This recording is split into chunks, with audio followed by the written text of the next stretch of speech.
જય માતાજી મિત્રો, કેમ છો? બધા મજામાં અને બધા મજામાં જ છે, કેમ કે આપણા વ્લોગ જોતા હોય બધા મજામાં જ હોય. તો આપણા આજના વ્લોગમાં તમારું બધાનું સ્વાગત છે. તો આજે આપણે આવી ગયા છીએ વાડીએ, કેમ કે અત્યારે સાંજનો સમય છે અને આપણે કટરમાં અત્યારે વારો આવ્યો છે. તો હવે ઘઉં કાઢવાના છે, તો કટર આવે છે. તો હાલો તમે આપણા ઘઉં બતાવો અને આપણે હમણાં કટર પણ આવશે તો તમને એ પણ બતાવશું.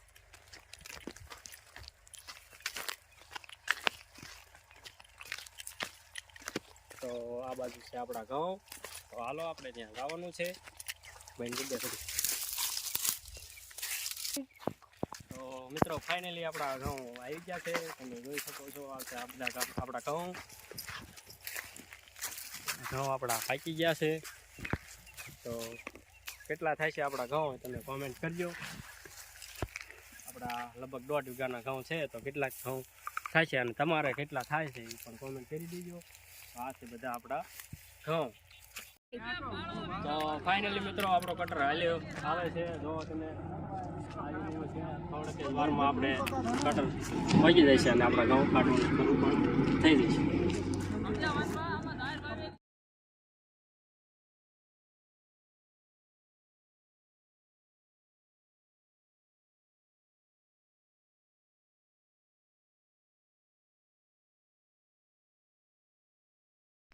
તો મિત્રો અત્યારે કટર આવી ગયું છે અને હવે શરૂ થવાની તૈયારીમાં જ છે.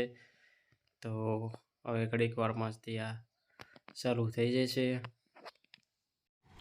તો મિત્રો આપણે કટર શરૂ કરાવી નાખ્યું છે અને આપણા ઘઉં નીકળવા મળ્યા છે.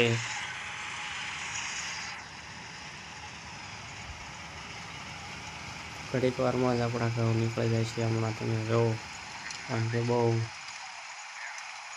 લાંબા પાટલા લે છે, એટલે થોડીક વારમાં જ આપણા ઘઉં કમ્પ્લીટ નીકળી જાય છે. હવે જોઈ શકો કેવી રીતના હાલે છે.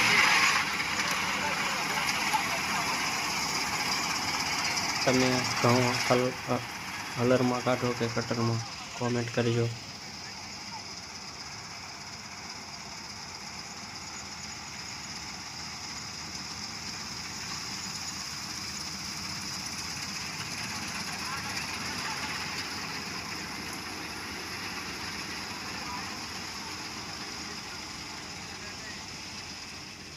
તરનો નજારો તમે જોવો, દિયાતમાં જઈ રહ્યો છે ત્યારે જોવો તમે વાદળ અને કેવું મસ્ત વાતાવરણ છે.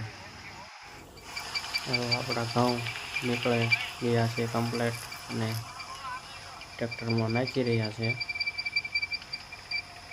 જો કેવી રીતના આવે છે ઘઉં, ઘડીક વારમાં જ નીકળી જાય. વાઢવા કે હલર બોલાવવાની કાંઈ જરૂરત નહીં, ઘડીકમાં આપણા ઘઉં નીકળી જાય છે.